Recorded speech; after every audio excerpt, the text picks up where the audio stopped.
Assalamualaikum warahmatullahi wabarakatuh. Selamat siang Bapak dosen dan teman-teman semuanya. Semoga diberikan kesehatan selalu. Amin ya rabbal alamin. Kami dari kelompok 5 akan mempresentasikan hasil kerja kelompok kami yang bertemakan gender. Sebelumnya, tak kenal maka tak aruf, maka izinkan saya untuk memperkenalkan diri teman saya dan saya sendiri.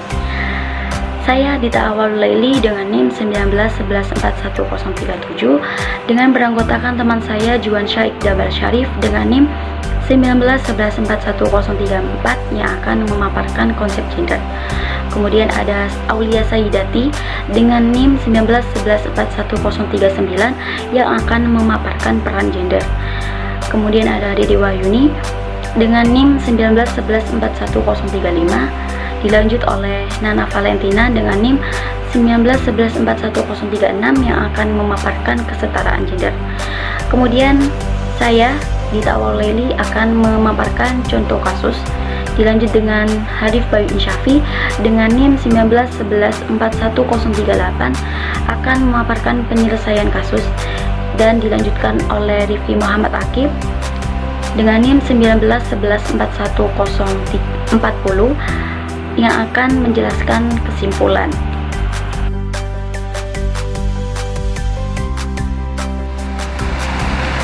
Bismillahirrahmanirrahim. Assalamualaikum warahmatullahi wabarakatuh. Saya Juan Syed Jabal Syarif dengan NIM 1911414034. Dalam video kali ini saya akan membahas mengenai konsep gender. Dalam konsep gender ini saya akan membagi menjadi 2 poin. Yang pertama ada pengertian gender dan yang kedua ada seks. Langsung saja kita masuk ke pengertian gender. Pengertian gender menurut Muhtar dalam jurnalnya yang berjudul Sinopsis Obstetripatologi yang dikeluarkan pada tahun 2002, bahwa gender dapat diartikan sebagai jenis kelamin sosial atau konotasi masyarakat untuk menentukan peran sosial berdasarkan jenis kelamin. Sementara Fakih dalam jurnalnya yang berjudul Analis Gender dan Transformasi Sosial mendefinisikan gender sebagai suatu sifat yang melekat pada kaum laki-laki maupun perempuan yang dikonstruksi secara sosial dan kultural. Nah, istilah gender dibedakan dari istilah seks. Oakley, ahli sosiologi dari Inggris, merupakan orang yang mula-mula memberikan pembedaan dua istilah itu antara gender dan seks. Istilah gender merujuk kepada perbedaan karakter laki-laki dan perempuan berdasarkan konstruksi sosial budaya yang berkaitan dengan sifat, status, posisi, dan perannya dalam masyarakat. Nah, istilah seks merujuk kepada perbedaan jenis kelamin laki-laki dan perempuan secara biologis, terutama yang berkaitan dengan prokreasi dan reproduksi. Laki-laki dicirikan dengan adanya sperma, kemudian penis, dan lain sebagainya. Sedangkan perempuan dicirikan dengan adanya sel telur, rahim, vagina, payudara, dan lain sebagainya. Nah, ciri jenis kelamin secara biologis tersebut itu bersifat bawaan, permanen, dan tidak dapat dipertukarkan. Kemudian selanjutnya yang dimaksud dengan gender adalah cara pandang atau persepsi manusia terhadap perempuan atau laki-laki yang bukan didasarkan pada perbedaan jenis kelamin secara kodrati biologis. Gender dalam segala aspek kehidupan manusia mengkreasikan perbedaan antara perempuan dan laki-laki, termasuk kreasi sosial kedudukan perempuan yang lebih rendah daripada laki-laki. Misalnya, bahwa perempuan itu dikenal lemah lembut, cantik, emosional, atau keibuan. Sementara laki-laki dianggap kuat, rasional, jantan, perkasa, dan lain sebagainya. Nah, ciri dari sifat itu sendiri merupakan sifat-sifat yang dapat dipertukarkan. Artinya ada laki-laki yang emosional, ada laki-laki yang lemah lembut, ada laki-laki yang keibuan, sementara juga ada perempuan yang kuat, perempuan yang rasional, perempuan perkasa juga ada. Nah, dari berbagai pendapat di atas, peneliti menyimpulkan bahwa istilah gender merujuk pada nilai-nilai sosial yang berlaku di masyarakat berdasarkan jenis kelamin. Nilai-nilai tersebut dapat berubah sesuai dengan perkembangan zaman dan dapat dipertukarkan. Itu terjadi karena gender tidak melekat pada jenis kelamin, tetapi pada pelabelan di masyarakat. Kemudian kita masuk poin kedua, yaitu seks. Seks atau jenis kelamin dalam biologis. Konsep seks atau jenis kelamin mengacu pada perbedaan biologis antara perempuan dan laki-laki. Pada perbedaan tubuh antara laki-laki dan perempuan, sebagaimana dikemukakan oleh Moore dan Sinclair pada tahun 1995 dalam karyanya yang berjudul Sex Refers to Biological Difference Between Men and Women, the result of difference in the chromosomes of the embryo. Nah, definisi konsep seks tersebut menekankan pada perbedaan yang disebabkan perbedaan kromosom pada janin, sebagaimana yang dikemukakan oleh Kestan pada tahun 1995 dalam karyanya. Jenis kelamin bersifat biologis dan dibawa sejak lahir sehingga tidak dapat diubah. Sebagai contoh, hanya perempuan yang dapat hamil dan laki-laki yang dapat menghamili.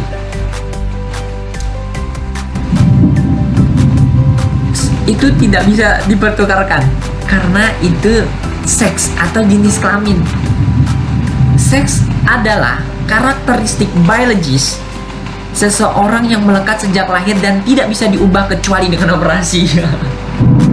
Alat-alat tersebut menjadi dasar seorang dikenali jenis kelaminnya sebagai perempuan atau laki-laki. Pengertian seks. Pengertian seks atau jenis kelamin secara biologis merupakan pensifatan atau pembagian dua jenis kelamin manusia yang ditentukan secara biologis, bersifat permanen atau tidak dapat dipertukarkan antara laki-laki dan perempuan, dibawa sejak lahir dan merupakan pemberian Tuhan sebagai seorang laki-laki atau seorang perempuan. Melalui penentuan jenis kelamin secara biologis ini, maka dikatakan bahwa seseorang akan disebut berjenis kelamin laki-laki jika ia memiliki penis, memiliki jakun, memiliki kumis, memiliki janggut, dan lain sebagainya. Memproduksi sperma tentu. Sementara seseorang dapat dikatakan perempuan ketika ia mempunyai vagina, mempunyai rahim sebagai alat reproduksi, memiliki alat untuk menyusui atau payudara, dan mengalami kehamilan reproduksi.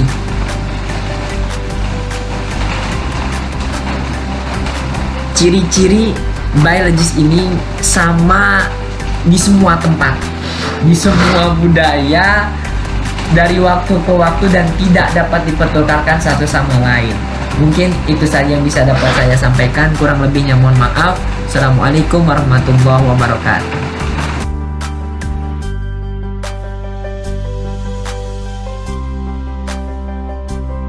Di sini saya akan menjelaskan mengenai peran gender.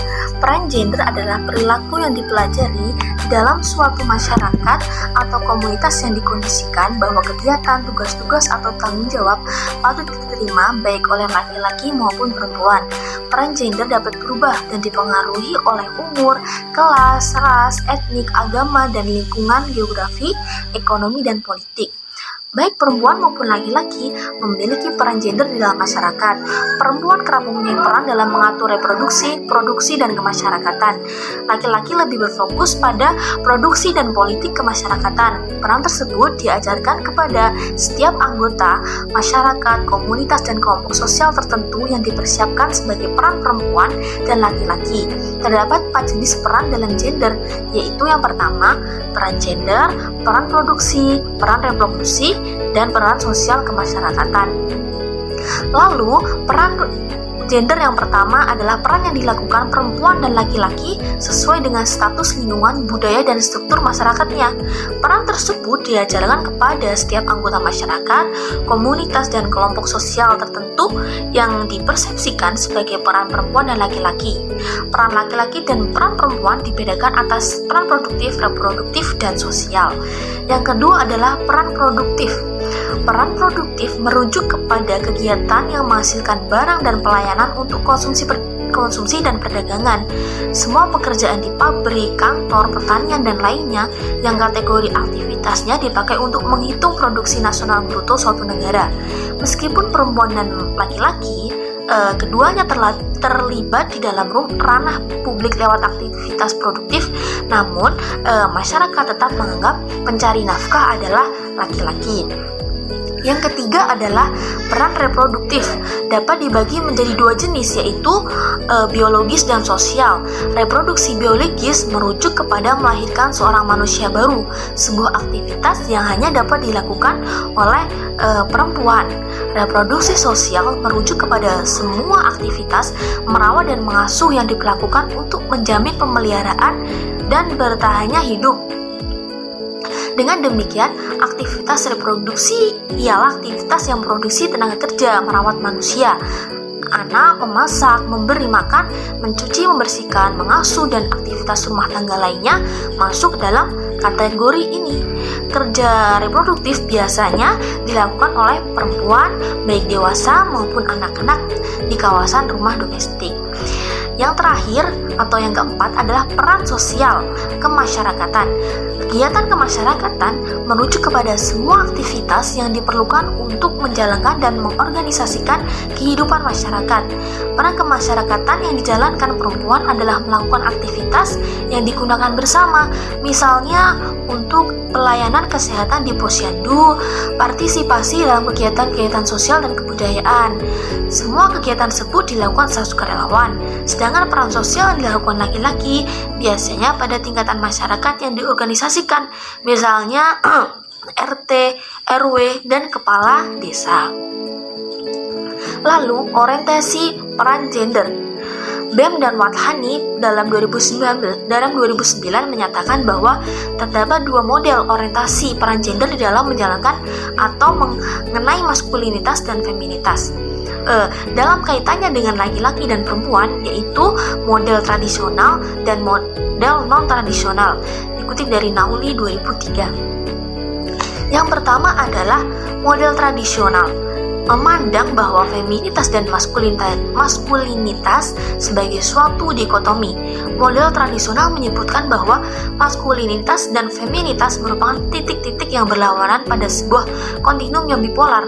Pengukuran yang ditujukan untuk melihat maskulinitas dan feminitas menyebabkan derajat yang tinggi dari maskulinitas yang menunjukkan derajat yang rendah dari feminitas.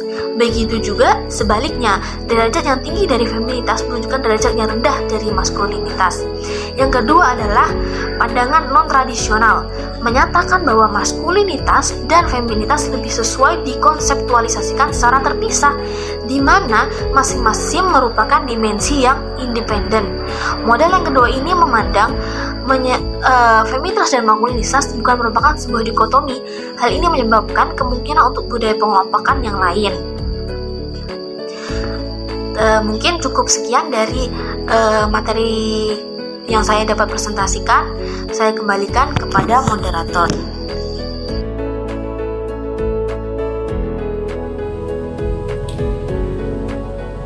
Saya Nana Valentina ingin menjelaskan tentang apa itu kesetaraan gender.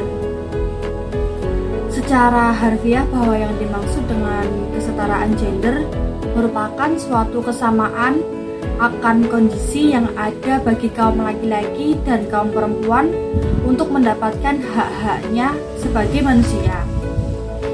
Juga mampu berperan untuk berpartisipasi baik dalam segala kegiatan-kegiatan dalam bidang politik, dalam bidang hukum, dalam bidang ekonomi, serta sosial dan budaya, juga dalam pendidikan dan aspek pertahanan.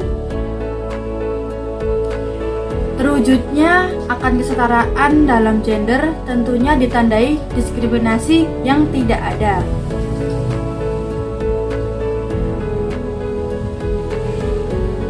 baik di antara kaum perempuan dan laki-laki, sehingga akses yang ada dapat mereka miliki.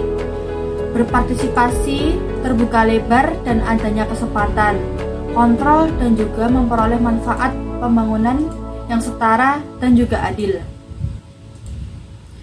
Adapun berbagai indikator dalam gender dan kesetaraannya adalah sebagai berikut. 1. Adanya akses, peluang atau kesempatan dalam menggunakan sumber daya tertentu, di mana mempertimbangkan dan juga memperhitungkan bagaimana laki-laki dan perempuan mendapatkan sumber daya tersebut secara merata dan juga adil. Dalam bidang pendidikan, adanya program beasiswa, di mana diberikan secara adil dan merata antara laki-laki dan perempuan untuk mendapatkannya. Kemudian yang kedua, ada partisipasi. Aspek dalam partisipasi merupakan suatu keikutsertaan dalam suatu kelompok atau orang tertentu dalam pengambilan keputusan. Di sini dapat dilihat bahwa perempuan dan juga laki-laki apakah memang memiliki suatu peran yang sama atau tidak dalam mengambil suatu keputusan. Kemudian selanjutnya yang ketiga, kontrol. Penguasaan atau juga wewenang atau kekuatan dalam pengambilan suatu keputusan yang ada. Pemegang jabatan dalam hal tertentu dapat dilihat didominasi oleh gender atau tidak. Kemudian yang keempat, manfaat. Merupakan manfaat atau kegunaan yang dapat dan juga dirasakan dan dinikmati secara penuh dan optimal, di mana dalam keputusan tersebut yang telah diambil oleh pihak sekolah dapat memberikan suatu kemanfaatan adil dan sebaik-baiknya serta merata bagi laki-laki dan perempuan. Kemudian poin B, yaitu kendala atau hambatan dalam kesetaraan gender. Kesetaraan gender selama ini masih terdapat kendala, yaitu 1. Kurangnya akses pendidikan. Laki-laki dan perempuan harus mendapatkan jenjang pendidikan yang tinggi. Namun, karena sudah menikah, perempuan diharuskan untuk mengurus rumah tangganya atau keluarganya, sehingga mengakibatkan tidak dapat lagi melanjutkan sekolahnya ke jenjang yang lebih tinggi. Kemudian, B. Pernikahan usia dini. Pernikahan ini bisa terjadi karena kurangnya pengawasan keluarga sebagai orang tua sehingga pergaulan anak yang bebas, terjerat hutang, dan menjual anaknya. Bahkan adanya anggapan bahwa dengan menikahlah anaknya maka tanggung jawab orang tua selesai. Belum adanya atau tumbuhnya kesadaran dalam diri, harus adanya perubahan mindset dalam pemikiran. Kemudian yang C, ancaman hukuman. Kepada pelaku kekerasan rumah tangga dianggap ringan. Sekarang ini makin maraknya kekerasan terhadap perempuan, baik dalam rumah tangga ataupun di luar rumah tangga. Ada yang takut dan tidak berani untuk melaporkan, tetapi ada juga yang lebih memilih perceraian dibanding melapor kepada pihak yang berwajib. Di samping itu, ancaman hukuman dianggap ringan oleh korban dan kebanyakan diselesaikan dengan musyawarah dan mediasi. Kemudian yang D, masih kurangnya akses perempuan dalam pengambilan keputusan serta berpartisipasi penuh di dalam bidang politik dan pemerintahan di masyarakat. Ini bisa dianggap juga sebagai ketidakadilan dalam gender, karena setiap orang, baik laki-laki dan perempuan, mempunyai hak yang sama dalam setiap aspek politik dan juga dalam pemerintahan.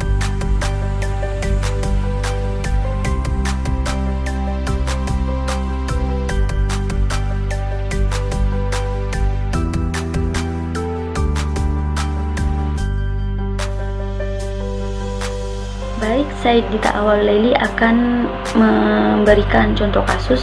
Langsung saja, data Organisasi Buruh Internasional atau ILO pada 2018 menunjukkan bahwa hanya setengah dari populasi perempuan Indonesia yang memiliki pekerjaan dan jumlahnya tidak pernah bertambah. Sedangkan pada laki-laki, tingkat ketenagakerjaan mencapai hampir 80% populasi. Stigma yang melekat pada perempuan seperti perempuan itu lebih lemah sebagai pekerja ketimbang laki-laki menjadi satu alasan mengapa pihak perusahaan enggan mempekerjakan mereka. Budaya patriarki ini termanifestasi dalam hubungan industrial yang timpang antara buruh dan pemberi kerja, di mana buruh perempuan selalu berada pada posisi yang lemah. Akibatnya, buruh perempuan sering diperlakukan semena-mena. Kemudian penyelesaian kasusnya akan dipaparkan oleh Mas Hanif Bayu Insyafi. Saya sendiri, Hanif Bayu Insyafi, ingin menjelaskan tentang penyelesaian masalah dari masalah yang sudah dijelaskan dari Mbak Dina tadi. Saya di sini akan menjelaskan tentang penyelesaiannya. Jadi untuk penyelesaian kasus ini kita perlu memberikan kebebasan untuk kaum perempuan. Selain itu, dengan upaya antara lain mempromosikan, memenuhi, dan melindungi perempuan dari segala bentuk diskriminasi dan kekerasan. Tentu berbagai tantangan dalam mempromosikan kesetaraan dan keadilan gender dalam kerangka legislasi di negeri ini menjadi menarik untuk dilihat.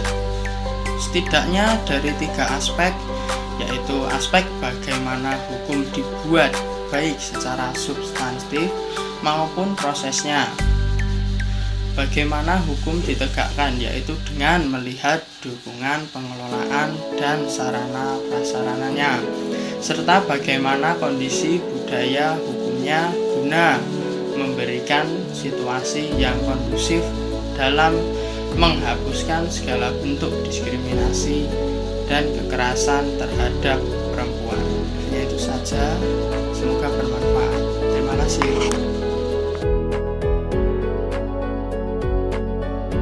Kesimpulan. Dapat disimpulkan bahwa gender dapat didefinisikan sebagai suatu sifat yang melekat pada kaum laki-laki maupun perempuan yang dikonstruksi secara sosial dan kultural. Gender merujuk pada nilai-nilai sosial yang berlaku di masyarakat berdasarkan jenis kelamin. Nilai-nilai tersebut dapat berubah sesuai dengan perkembangan zaman dan dapat dipertukarkan. Gender memiliki 4 jenis peran. Peran gender, peran produktif, peran reproduktif, serta peran sosial atau kemasyarakatan. Antara gender laki-laki dan perempuan itu setara. Maksudnya, untuk mendapatkan hak-hak seperti berperan dalam masyarakat, baik itu masalah politik, hukum, dan lain-lain. Peran kemasyarakatan yang dijalankan perempuan adalah melakukan aktivitas yang digunakan bersama. Misalnya, pelayanan kesehatan di posyandu. Sedangkan peran sosial yang dilakukan laki-laki biasanya pada tingkat masyarakat yang diorganisasikan. Misalnya, menjadi RT, RW, serta kepala desa. Partisipasi dalam kegiatan-kegiatan sosial dan kebudayaan, kerja bakti, gotong royong, membuat jalan kampung, dan lain-lain. Intinya, baik laki-laki maupun perempuan, semuanya bisa berperan dalam masyarakat. Manfaat atau kegunaan yang dapat juga dirasakan dan dinikmati secara penuh dan optimal, di mana dalam keputusan tersebut dapat memberikan suatu kemanfaatan adil dan sebaik-baiknya serta merata bagi laki-laki dan perempuan.